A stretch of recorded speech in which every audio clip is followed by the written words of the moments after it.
Rokhaya, coucou. Salut Dorit. Merci d'être là. Merci à toi pour ton Merci invitation. beaucoup. Je suis très très heureuse d'être à ton micro. Beaucoup d'admiration pour ton travail, pour la personne que tu es, pour tous les messages que tu portes, ils sont tellement nécessaires. Merci pour ça fait vraiment chaud au cœur. Comment tu vas aujourd'hui? Bah écoute, ça va bien, ça va très bien. Et toi, ça va? Bah écoute, top, t'es là, donc oui. Avec ta veste magnifique en plus. Merci. Qui a une histoire, hein, d'ailleurs, exactement. tu me le disais. Derrière, il y a le portrait d'Anna Ginga, qui est une figure de la résistance angolaise contre la colonisation portugaise. Donc voilà. On adore, tout a du sens. Comme ton travail, on va y venir. Merci. Donc tu es journaliste, militante féministe et antiraciste, éditorialiste et réalisatrice. Tu as cofondé l'association Les Indivisibles pour déconstruire les préjugés ethno-raciaux par l'humour. Tu es aussi autrice de plusieurs livres, dont ton dernier qui est juste là, Le dictionnaire amoureux du féminisme, magnifique livre, et il y a beaucoup de choses à dire sur le sujet. Donc qui est sorti en mars de cette année, et dedans, tu as écrit « Le féminisme ne peut se contenter de corriger quelques injustices en surface, il est une révolution ». Pourquoi le féminisme est une révolution? Vous avez 4 heures. C'est un sujet de dissertation, effectivement. En gros, pour moi, ce qui est vraiment important de dire, c'est que le patriarcat, en fait, c'est un système qui charpente toutes nos relations sociales, donc qui traverse toutes les couches de la société et qui se manifeste, en fait, à tous les moments de notre vie. Et donc, le féminisme, nécessairement, c'est la destruction du patriarcat, et ça veut dire qu'il faut agir à tous les niveaux. Et donc, détruire un système, ça veut dire faire la révolution, ça veut dire renverser la table. Donc, nécessairement, le féminisme, ça peut pas être juste corriger la condition des femmes les plus favorisées en imposant des quotas, des endroits où il y a déjà des privilèges, mais vraiment faire en sorte que toutes les femmes, à toutes les échelles, à tous les endroits, bénéficient de cette révolution. Donc oui, c'est un travail de fond. Waouh, j'adore, on commence tellement fort. Je suis fan! Merci. Il y a un thème qui me tient à cœur d'aborder, moi, c'est la sororité avec toi, et particulièrement l'anti-sororité. Tu vas voir où je veux venir. Dans ton livre et dans un article relayé par terre et territoire.com, tu écris « Ces femmes qui se disent féministes et écrivent des bouquins pour dire que MeToo est allé trop loin ». Pourquoi, pour toi, c'est un frein au féminisme et à la sororité, ce genre de prise de parole? Ce qu'il faut dire, c'est que la sororité, c'est important parce que en tant que femme, effectivement, on partage une condition qui est liée justement à cette domination patriarcale. Maintenant, la sororité n'est pas automatique. Il y a effectivement des femmes qui utilisent leurs privilèges pour nuire à d'autres femmes, qui vont utiliser par exemple leur visibilité pour d'une certaine manière, déconsidérer l'engagement des autres femmes, notamment contre les violences sexuelles et sexistes. Quand on voit que des féministes obtiennent des succès littéraires avec des livres qui s'en prennent à des femmes qui ont dénoncé les violences sexuelles et sexistes dans le cinéma notamment, on peut se dire qu'on n'est pas du tout dans la sororité. Au contraire, on est dans le soutien du patriarcat et du confort des hommes qui ont été pointés du doigt du fait de leur comportement. Donc ça, c'est un problème. Mais il y a d'autres cas. Je pense, par exemple, récemment, au Sénat, on a passé une disposition pour interdire le port du foulard dans le sport, le port des signes religieux, mais on sait très bien que les personnes qui sont visées, ce sont les femmes musulmanes qui portent le foulard. Je pense que empêcher des femmes de faire du sport, c'est pas du tout dans l'optique du féminisme. Je pense que chaque femme doit pouvoir disposer de son corps comme elle l'entend, que c'est important effectivement de se mobiliser pour les femmes qui sont contraintes de se couvrir, mais à partir du moment où les femmes font ce choix librement, elles doivent pouvoir accéder à tous les espaces. Et le sport, qu'est-ce qu'il y a de plus émancipateur que le sport? Donc il y a ça, et c'est pour ça que moi quand je parle de sororité, je dis toujours la sororité en fait elle n'est pas automatique, elle se mérite. Je suis pas la sœur de toutes les femmes. Il y a des femmes qui sont des adversaires politiques et qui pour moi nuisent aux droits d'autres femmes et donc sont effectivement dans une anti-sororité, comme tu le dis, absolument active, oui. Et comment tu fais, toi, du coup, pour rester motivée, ancrée, quand tu vois que parfois, il y en a, comme tu le dis, qui font un peu des contre leur camp? En fait, je comprends que en fait, le patriarcat, c'est complexe. C'est pas parce qu'on est une femme qu'on promeut le féminisme. Nécessairement. C'est-à-dire qu'il y a des femmes qui ont intérêt à ce que les rapports de pouvoir restent celles qu'ils sont, parce qu'elles en bénéficient directement. C'est-à-dire qu'il y a un bénéfice médiatique, il y a un bénéfice matériel, on vend des livres, à défendre ce camp. C'est-à-dire qu'aujourd'hui, finalement, défendre les personnes qui ont été accusées d'agression sexuelle, ça peut être bénéfique, parce que ce sont toujours ces personnes-là qui ont le pouvoir, qui sont du côté des dominants. Donc moi, ça me décourage pas complètement, parce que ça a toujours été comme ça. En fait, c'est pas nouveau. C'est pas quelque chose de nouveau. À l'époque, par exemple, où les femmes militaient pour avoir le droit de vote, eh bien, il y avait parmi ces femmes, c'était aussi l'époque alors en partie aux États-Unis de l'esclavage, mais de la colonisation en France. Il y avait des femmes blanches qui voulaient avoir le droit de vote, qui disaient mais c'est pas normal en fait que nous n'ayons pas le droit de vote alors que les hommes colonisés ou noirs ont le droit de vote parce qu'ils sont des hommes.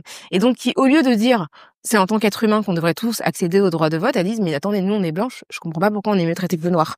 Donc, là, tu vois, la balle contre son camp, quoi. Non, mais Parce qu'en plus, dans cette optique-là, il y a toujours l'idée t'oublies en fait que toutes les femmes ne sont pas blanches. Donc en fait, clairement, il y a pas que les hommes noirs. C'est-à-dire que si tu veux militer pour les droits des femmes, il y a des femmes qui ne sont pas blanches. Donc tu vois, on est vraiment en plus c'est même pas très logique. Mais donc dans toutes les époques, tu vas trouver des femmes privilégiées qui vont lutter uniquement pour leurs propres droits et qui vont finalement enfoncer d'autres personnes parce qu'elles appartiennent à des groupes minoritaires. Ouais, je vois, c'est une question d'intérêt. Exactement. De classe sociale. Ouais, c'est ça finalement. Ouais. Voilà, c'est que leur intérêt effectivement, c'est d'avoir leurs droits. Donc elles étaient sur leur petit précaré et elles n'avaient rien à faire en fait du fait que d'autres personnes étaient opprimées parce que noires, parce que colonisées, quoi. Je vais revenir sur une expression que tu as utilisée. Terre-et-territoire.com a écrit à ton sujet. Elle revendique la fin de la douce soumission féminine. C'est quoi la douce soumission féminine? Est-ce que tu peux nous expliquer? Disons que je pense qu'on peut-être repartir sur les travaux de Manon Garcia. C'est pas exactement mon terme, la douce soumission féminine, mais je pense que ouais, pardon, effectivement, oui, c'est eux qui l'ont utilisé, c'est terre-et-territoire.com. Absolument, ouais. absolument. Mais en fait, je parle plus d'un conditionnement, dans le sens où effectivement, on fait pas forcément les choses de manière consciente, mais on est élevé avec une éducation, avec des images qui sont produites par les médias, par la fiction, qui nous mettent dans des dispositions de domination. C'est-à-dire que tout est fait pour qu'on accepte une condition qui est fabriquée par la société. Et tout ce qu'on nous envoie, des jouets avec lesquels on joue quand on est enfant, des couleurs qu'on va promouvoir pour les filles, des sports qui sont plus féminins, des études que l'on choisit, etc., etc. Et ben tout est fait en fait finalement pour qu'on accepte notre place et pour qu'on se soumette. Et donc du coup, sortir de ça, ça veut dire déconstruire et aussi questionner tout ce à quoi on est exposé, mais tout au long de notre vie. C'est vraiment un très très long travail. Nous apprendre et qui est un travail qui est aussi fait contre les hommes, je dirais même, parce que du coup pour eux ça va être leur apprendre à ne pas exprimer leurs émotions, valoriser une certaine forme de violence, valoriser une forme de compétition, leur donner l'impression que l'espace extérieur leur appartient. Et donc nous effectivement tu vois, je pense qu'on a toute cette expérience. Tu peux pas te balader à Paris et rester debout sans que quelqu'un vienne te dire quelque chose. C'est impossible. Soit tu souris, on te dit on te fait remarquer ton sourire. Carrément. Soit tu souris pas, on te demande de sourire. C'est impossible de rester debout et susciter l'indifférence en tant que femme. Donc t'as l'impression quand même que généralement, d'ailleurs, les femmes dans l'espace public, elles restent pas debout, elles circulent parce qu'elles savent que c'est un espace en fait qui est hostile. Donc ça, c'est des choses qu'on apprend en fait dès l'enfance et dès l'adolescence. Dès que tu sors de chez toi en tant que jeune fille, tu es déjà exposée à des choses négatives. Donc c'est sortir de ça, c'est effectivement déconstruire. Se déconstruire, nous comprendre en fait que c'est pas naturel, et puis après travailler pour que la société se déconstruise aussi. J'adore. C'est Merci. hyper intéressant ce que tu viens de dire sur le côté justement ce qu'on attend des femmes dans la société où tu vas arriver, tu vas être une femme, tu vas sourire, on peut venir te parler et t'es pas tranquille en fait. Non. Moi, j'avais pas prévu cette question, mais du coup, ça me fait penser au harcèlement de rue, où il y a un vaste débat où effectivement les femmes n'en peuvent plus et disent en fait on veut juste circuler d'un point A et un point B et qu'on nous foute la paix. Et t'as beaucoup d'hommes, moi je les appelle les ouin-ouin, qui disent mais du coup comment on fait pour draguer? On peut plus draguer si on va plus voir les femmes dans la rue, etc.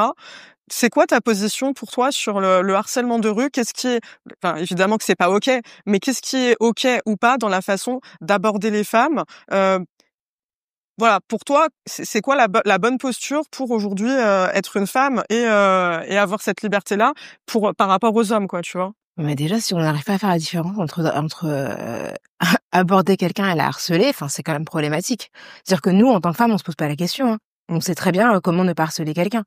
Donc non, moi je pense que c'est pas très compliqué en réalité de savoir si une personne a envie d'échanger ou pas. Je veux dire, si on sourit à quelqu'un que la personne ne rend pas le sourire, tu le ressens? On sent qu'il y a une envie d'échanger ou pas, que la personne est disposée pour plein de raisons, parce que parfois on est pressé. On a la tête ailleurs, etc., etc. Et puis, la réalité, c'est que la plupart des rencontres, elles se passent pas dans la rue. Il faut arrêter, quoi. La plupart des gens se mettent en couple avec des personnes qu'ils ont rencontrées dans le cadre professionnel. Donc, franchement, les couples qui sont formés dans la rue, je sais pas. Peut-être les gens en commentaire, s'ils peuvent nous dire s'ils ont rencontré leur conjointe dans la rue. Mais c'est quand même assez rare. Donc, nous faire croire que si soudainement, on régule un petit peu les interactions dans la rue, ça va faire perdre des milliers d'opportunités aux hommes, je ne crois pas. Ça te traduit peut-être, mais après ça, c'est mon point de vue personnel, des envies un peu étranges de se dire ouais non aller déranger les femmes dans la rue c'est ok et ouais d'inverser la culpabilité tu vois c'est de c'est un dire peu en fait bizarre. c'est vraiment d'être privé de quelque chose dont ils ont l'impression que c'est leur droit en Ouais fait c'est pour ça ces personnes qui comme ouais si en fait notre circulation leur appartenait. c'est Tout à ça coup, si en fait ils n'ont plus le droit d'entraver notre circulation, ils ont l'impression qu'ils sont dépossédés de quelque chose. exactement. Mais là, c'est une autre question qui se pose en fait. Si ça dérange certaines personnes, faut qu'elles s'interrogent sur pourquoi elles ont le sentiment d'avoir le droit en fait de nous entraver dans nos déplacements, quoi, tout simplement. Mais j'adore. Waouh. Mais alors, c'était pas prévu, mais hyper important d'en parler. Harcèlement de rue. Merci parce que ça, c'est un sujet nécessaire. Je pense vraiment. On veut qu'on nous foute la paix dehors. Voilà, tout simplement. Exactement. On va parler d'afroféminisme. Alors, RTBF a écrit à ton sujet dans son podcast Kif Taras, co-animé avec Grace Lee, ça se prononce comme ça? Ouais, tu peux dire grâce aussi. Moi, je dis Grace grâce, Lee. ouais, c'est ça. Ok, Ouais. allez, let's go. Elle analyse les dynamiques raciales en France avec ses invités. Il était donc logique que le mot afroféminisme trouve sa place dans ce dictionnaire, non seulement comme un concept, donc le dictionnaire, hein, on le rappelle, le dictionnaire amoureux du féminisme, donc non seulement comme un concept, mais aussi comme une réponse aux limites du féminisme dominant. Est-ce que tu peux nous expliquer ce que c'est l'afroféminisme? L'afroféminisme, en fait, c'est un terme qui est vraiment spécifique au contexte français des années 2010. On parle plus généralement de féminisme noir et on en parle au pluriel. Et l'afroféminisme, c'est un thème qui a été choisi par des femmes afro-françaises et afro-belges, notamment, en tout cas francophones, européennes francophones, pour désigner leurs conditions de femmes noires minoritaires dans un espace féministe qui ne tenait pas nécessairement compte de leurs préoccupations particulières. Et donc, l'afroféminisme est nécessaire parce que la condition des femmes noires n'est pas équivalente à celle des femmes blanches, parce que elles subissent effectivement l'oppression patriarcale, mais cette oppression est doublée d'une forme de racisme qui peut être le fait aussi bien d'hommes blancs que de femmes blanches. Donc le racisme existe. Je te parlais tout à l'heure des suffragistes qui effectivement était clairement raciste, cet héritage n'a pas complètement disparu. Donc l'afroféminisme est lié de cette nécessité pour les femmes, par exemple, noires. Je repense à un documentaire qui a été réalisé par Amandine Gay, qui est justement une des figures de l'afroféminisme, dont la voix a émergé dans ces années-là, dans les années 2010. Elle a fait un documentaire qui s'appelle Ouvrir la voie. Et dans ce documentaire, elle fait un peu elle recueille en fait les voix de différentes femmes noires, françaises et belges. Et en fait, ce qu'on voit vraiment d'assez frappant, c'est comme beaucoup d'entre elles racontent combien elles sont hyper sexualisées. Et combien, en fait, les femmes noires, très très jeunes, les filles noires même, les jeunes filles noires, les enfants, sont perçues comme des femmes, en fait, très jeunes. C'est-à-dire que, dès l'âge de 10-12 ans, dans la rue, elles vont être exposées à des remarques très très sexuelles, alors même qu'elles ne connaissent rien à la sexualité, et tout de suite sont perçues comme des personnes plus âgées qu'elles ne sont, parce que, en fait, finalement, l'enfance noire est assez dévalorisée. C'est-à-dire que l'innocence, en fait, de la personne noire est considérée comme n'existant pas ou existant très peu. Et tout ça, c'est évidemment un héritage de l'esclavage et de la colonisation, parce que évidemment, dans le cadre de l'esclavage, les personnes noires étaient amenées à travailler dès leur plus jeune âge. Et puis dans le cadre de la colonisation, et pas uniquement sur les femmes noires, colonisation en Asie, dans les Amériques, eh bien, on a utilisé le corps des femmes comme étant une extension de la conquête. C'est-à-dire qu'on conquérait les territoires. Il y avait aussi la conquête des femmes, des corps féminins qui étaient effectivement exposés à des violences sexuelles et sexistes. Donc, rappeler que notre féminité s'inscrit dans cette histoire-là, c'est ça aussi l'afroféminisme. Et de manière plus générale, le féminisme noir aux États-Unis est né dans un contexte, notamment dans les années 70, où effectivement dans les mouvements un peu révolutionnaires noirs, les Black Panthers, il y avait beaucoup de sexisme. Donc il y a des femmes comme Angela Davis qui ont pris leur distance parce que elles s'y retrouvaient pas en tant que femmes, et en même temps dans les mouvements féministes majoritaires, il y avait beaucoup de racisme et pas vraiment d'espace. Et donc elles ont créé vraiment ce mouvement-là pour se trouver et pour pouvoir parler d'elles-mêmes, quoi. Tout comme en France, il y a eu une coordination des femmes noires dans les années 70 au sein du mouvement de libération des femmes qui est beaucoup plus connu. Mais tout ça, c'est hyper important de le savoir. Et merci pour ce point d'histoire. Et on reviendra d'ailleurs sur l'importance de comprendre l'histoire pour comprendre le présent. On va y revenir. Mais moi, il y a un terme que j'ai appris il y a un petit moment grâce à la créatrice de contenu, Sally. Tu vois qui c'est? C'est le terme misogynoir. Est-ce que ça se rapproche de ce que tu viens de nous expliquer de l'afroféminisme? Tout à fait. En tout cas, il s'inscrit dans l'optique de comprendre la situation des femmes noires. Et le terme de misogynoir a été créé par Moya Bailey, qui est une intellectuelle universitaire états-unienne et qui parlait de cette question spécifiquement dans le contexte des clips de rap, notamment. Mais en fait, la misogynoire, c'est vraiment tous les stéréotypes spécifiques aux femmes noires, donc qui témoignent d'une haine singulière contre les femmes noires. Et donc, il y a des archétypes qui sont très visibles dans la pop culture des femmes noires. Donc, tu as des types de femmes qu'on va revoir assez assez souvent. Tu as la femme noire un peu insolente, tu vois, celle qu'on retrouve toujours dans les, tu vois, dans avec les un séries. fort caractère. C'est ça, cliché, donc c'est souvent la meilleure amie de la vraie héroïne, qui a toujours des remarques limite salaces, qui est marrante. Mais tu vois, qui a pas vraiment d'histoire, en fait. Elle est juste là pour être insolente, pardon, et balancer des vannes. T'as la maman. Ça, c'est une figure qu'on retrouve, voilà, autant n'importe le vent, voilà, cette femme nourricière qui, pareil, n'a pas vraiment d'autres raisons d'être que de servir les autres. Un peu des faire-valoir, en fait. Complètement. Donc, t'as plein d'archétypes comme ça, en fait, qui sont très la femme hypersexualisée, donc, espèce de femme qui n'est qu'un corps, en fait, qui est très sexy, avec des formes, etc. Donc, qui est plutôt dans une forme de présence, mais à des fins de désir masculin, notamment. Et donc, la misogynie noire, c'est aussi l'expression d'une forme de haine particulière contre les femmes noires. Et je pense qu'on a eu des exemples assez forts en France l'année dernière, avec Aya Nakamura, qui est vraiment l'exemple pour moi. Pendant les JO. Quand on a annoncé effectivement en fait qu'elle allait chanter aux JO, les gens, franchement, je veux dire, le niveau de débat était incroyable. Et tu remarqueras que autant les gens trouvaient que Aya Nakamura, certaines personnes en tout cas trouvaient qu'Aya Nakamura n'était pas suffisamment française, autant il y a eu aucune remarque ni sur Céline Dion ni sur Lady Gaga qui ne sont pour le coup pas du tout françaises. Aya Nakamura, elle a grandi en France, elle est française. Mais c'est toujours le même débat parce qu'elles nous ressemblent. Exactement. Donc elles sont considérées comme pouvant représenter la France, même si elles sont pas du tout françaises, et l'une d'entre elles ne parle même pas français. Donc voilà, Aya Nakamura, je pense à Ebony pendant la Starac. Waouh, c'était terrible, le harcèlement qu'elle a subi sur les réseaux. Je pense à la Miss France dont son nom m'échappe, mais pareil, tu vois. Je l'ai plus non plus. Tu vois, moi je l'ai plus en tête, mais quand même, tu vois que les femmes noires, en fait, quand elles apparaissent dans l'espace public, elles suscitent une haine qui est complètement disproportionnée. Tu peux remonter à Christiane Taubira quand elle a été ministre de la Justice. Enfin, le type d'insulte que reçoivent les femmes noires est vraiment singulier. Et il y a vraiment une haine particulière, une dévalorisation, le fait de les comparer à des hommes. C'est quelque chose qui arrive très souvent, qu'on retrouve contre Aya Nakamura, qu'on retrouve contre Serena Williams. Tu vois, c'est des choses qu'on retrouve énormément. De dire qu'elles ne sont pas féminines, qu'elles ne sont pas délicates, qu'elles sont vulgaires. Enfin, c'est vraiment un classique de la misogynie noire. Et donc, c'est pour ça qu'effectivement, cette notion est importante. Bien sûr. Et comprendre l'histoire pour comprendre aussi pourquoi c'est pas OK. Et ça, on va en parler. Donc, toi, t'as réalisé le film documentaire Destin croisé, solidarité entre les Juifs et les Noirs aux États-Unis. Et Radio France a écrit « L'extrême droite a beau avoir changé de discours sur les Juifs, elle est indissociable de l'antisémitisme et une fois au pouvoir, elle retournera à ses fondamentaux. C'est pourquoi la militante plaide plus que jamais pour une convergence des luttes et rappelle l'histoire du mouvement antiraciste. » Pourquoi, Rokhaya Diallo, c'est important de comprendre l'histoire pour comprendre le racisme? Alors oui, c'est un documentaire que j'ai réalisé il y a 2 ans avec David Ribojad sur les États-Unis. Donc vraiment, l'idée c'était de comprendre comment aux États-Unis les Juifs et les Noirs avaient pu être solidaires à certains endroits pendant le XXe siècle, notamment pendant la lutte pour les droits civiques, et pourquoi c'était aussi une leçon pour comprendre que les Juifs et les Noirs ont le même ennemi qui est l'extrême droite, et que à l'époque aux États-Unis, le Ku Klux Klan effectivement s'en prenait massivement aux Noirs et organise des attentats contre les Noirs, mais qu'il y a aussi des personnes juives qui ont été lynchées, et qu'il y a des organisations noires qui ont été soutenues par des avocats juifs, par des rabbins, c'est vraiment de ça d'ailleurs que c'est parti.